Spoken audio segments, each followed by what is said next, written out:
Preço de água e corrente também subir, sim ou não?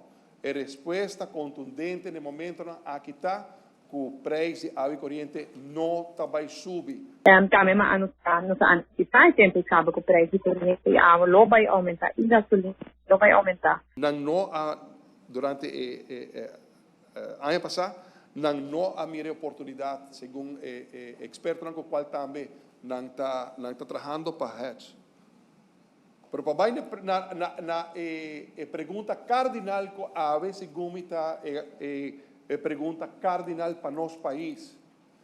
Preço de água e corrente também subir, sim ou não?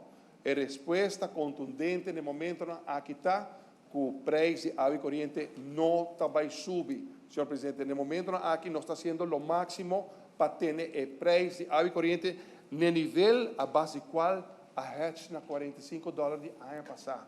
Também nos antecipar tempo sabe que o preço de corrente e água não vai aumentar e gasolina não vai aumentar.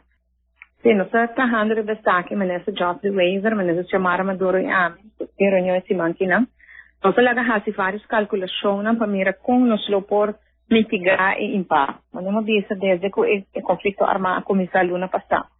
Nós não também tem efeito primário de guerra, pois bombardeio, que seja, mas tem efeito secundário e para agora minha pedica para nós começar a preparar-nos nesse país aqui, com essa mais para nos par pouco mais sobre como vai vir o tempo de guerra, portanto, vai dentro. E se nós durante o tempo de guerra nos necessita mais prudente com nossa gasto nas placas.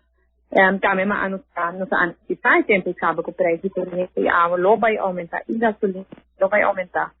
Também pedimos por esse cambio de nosso patrão de auto, por exemplo, corre mais transporte junto com outro, por exemplo, vai a escola, faz mais carpooling, não vai comer na casa, como um centro na trabalho para evitar que o tempo está entrado. Enfim, diferentes coisas para fazer. Para baixar o uso e gasto na gasolina, água corrente, para sobre aumenta o bem.